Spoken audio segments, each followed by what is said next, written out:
Hello survivors, welcome to The Garage, the Waste's premier destination for knowledge and know-how, a true prize for any real fan of Crossout.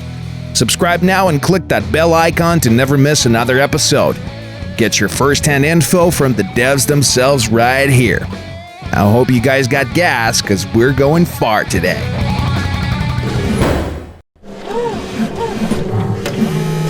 The folks of the Waste got a curious legend related to this place.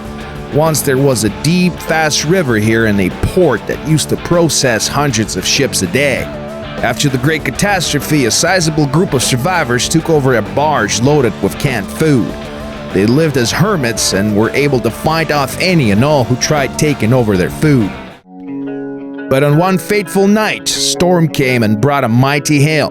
Then a man came. He walked through the raging storm all alone, his skin covered in tattoos from head to toe. He asked for shelter, but the people of the barge refused him. He asked again, but they said no once more. For the third time, the lone man called on their humanity, but they offered only silence in response. Then, bolts of lightning came flying out from below the man's black goggles. The tattoos on his body began glowing with green fire, and he sank beneath the ground. On the following day, the river went dry almost completely. The barge ran aground and was quickly overwhelmed by the raiders. What remained of the river changed its flow and made a new riverbed, a perfect half-pipe canal, as if it was made by some precise tool, right where the lone man was seen the last time. For many years after, this place was abandoned, but in time, it saw the coming of new survivors. They are more loyal to the mysterious loners. Some even openly worship them. The dried-up harbor is now an arena of war. Strewn across it are rusty ruins of ships that did not make it out before that legendary night. At both ends of the map are two huge concrete piers. This is where the matches begin. Outside of the play area are some containers and decaying cranes. All of the player movement happens around the ship graveyard. There are three basic routes to the enemy. The first goes directly in the middle, towards a large puddle between the ships. This is where the fighting is usually the thickest. Just like in the old town, going in there is a bad idea because you will most likely be caught in some major crossfire. Snipers and artillery raids must stay at the edge of the sector, closer to the ships or the corner of the pier, in order to avoid most of the return fire. Your two other options are to circle around the western or eastern border of the map. Both these roads are short and deadly. You're bound to be spotted while traversing large open gaps between the ships, so there's no sense trying to outflank alone. The eastern pass has some extra cover provided by concrete piers, but the middle portion of the route comes too close to the mayhem in the center. Depending on the severity of the said mayhem, the battle might spill into that portion of the map as well and make it virtually impossible to traverse without engaging in a fight. The ship graveyard is a map where shots ring out all the time. At any moment, an enemy might come out from behind any of the rusting hulks. You can do the same, yes, keeping your foe on alert all the time. Especially nerve-wracking battles occur near the ship in the middle, around which you and your enemies can circle around for a long time, coming at each other for brief but brutal exchange of fire. All the craziest stories in the Waste are born when fantasy meets a desire to break the rules. Some survivors dream about building the longest rides of the Wastes. Such a designer would surely become legend. It's time to become that legend. So what are we doing this time? Well, we're trying to find out what's the longest ride you can build in Crossout. Is there any reason to create one? And finally, what do you do with it once it's built? The first question is easy to answer. The maximum length of the ride must not exceed 36 blocks. Such length would take almost the entirety of the garage space, by the way. Funny, but such a ride can move freely. 6 pair of wheels and just one steerable pair. This ride will pivot on this chassis like seesaw should it try to traverse any kind of uneven terrain. Be mindful of that. The speed is slow, but hey, it's a miracle it's moving at all, huh? So what are the advantages of a limousine ride then? In theory, the entire craft can be turned to a gun platform covered in machine guns firing broadsides at the enemy like a kind of land ship. But such a huge number of guns can only be installed into a Leviathan. Let's get a humpback cabin, which if coupled with a gas generator can produce 15 points of energy. This is enough for 5-vector machine guns, not the best of its kind, but energy efficient. You could replace them for Defender machine guns, but they have limited arcs of fire, which will further limit the usability of the ride.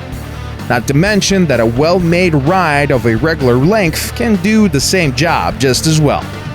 So, what else is good about a limo-type ride? Well, not much, to be honest. It's mostly setbacks in reality. Putting any decent armor across the entire ride is impossible due to the enormous mass required for the task. A single good hit might destroy one portion of the frame and separate all the others down the line, thus ripping out a huge chunk of the vehicle in a single blow. It's not a Leviathan, so no mobile arsenal here either. Moving cover for your allies? No way. Even if you put double-layered panels into a sort of a makeshift wall, they can easily be focused fired at and destroyed in no time. Not to mention that your allies will be hitting you more often than the enemy. My dear survivors, if you want, you can build the waste's longest limo, but please save your time, parts, and resources. Making stuff big just for the sake of it being big is a bad idea for combat. Some tales are better left in the imagination, but if you think otherwise, feel free to share in the comments below. We will read it all, I promise. Today in Test Drive, we'll be looking at a couple of close combat rides, one made purely for good looks and some laughs, while other is an actual combat ride.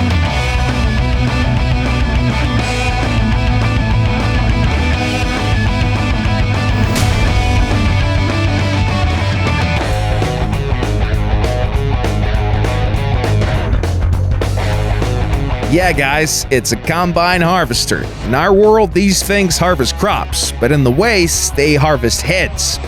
Don 1500 is an approximate copy of a farming engine. The author even made a pipe for collected crops, but for some odd reason he mirrored the ride horizontally. Don is a heavy ride. 14 tons of steel are being propelled by a Mark II engine. The ride's cabin is the humpback, that has the heaviest tonnage of all cabins in the game. Most of the ride's mass and toughness are hull parts that mimic the shape of a real-life machine. So much armor is actually too much armor, at the point where the armor is protecting other armor. A real combine has an auger table, the first stage in the process of harvesting crops, but the mighty Don uses this part as a powerful weapon, made using 2 combine modules. The damage that this combo can deal is tremendous, but there's a problem. Even when severely damaged or wheel limited, some of the faster rides can actually run away from the lumbering farming engine. So what can help?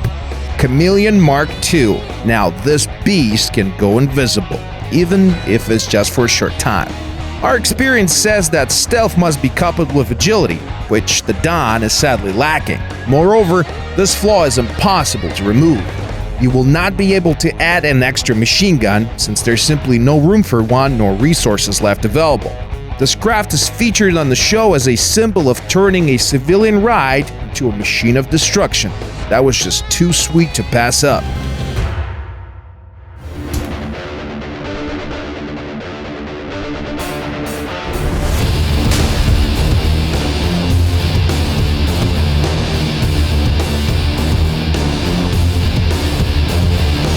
Back in one of the previous episodes of The Garage, we installed 6 Lancelot explosive lances into a ride, but we only recently came across a ride that's all covered in contact mines like a porcupine. In its spirit, this ride is designed by and for a true lunatic, but its cabin is the Wyvern, which is made by nomads. 3 pairs of wheels, including double wheels in the rear that balance out the whole battery of spears in the front. They're mounted in the shape of a ladder so they don't detonate all at once. Total, the craft has 10 explosive pikes to use, 2 for each enemy, for a total of 5 potential frags. The Lancelot has no other weapons, leaving you only with 2 points of energy to spare. The designer was wise and installed a Chameleon Mark II module and an improved engine. Check this out. Lancelot pikes build up charge with the distance traveled by the ride. The strike impulse does not matter, as the built-up charge will make for some spectacular explosions. The engine helps the ride get away from danger or close the gap faster, which is a better option of the two if you still have any spears left. Otherwise, the ride is weaponless and near useless in battle, but even then you can still capture points or push someone into the acidic sludge or worse. Unlike the Dawn, Lancelot is better suited for actual warfare, but it's a tough ride to play right. If you're spotted before you're ready to strike, half of your spears will simply be shot off. They're packed closely together, making for some very nice juicy targets. So, use your payload as fast as you can.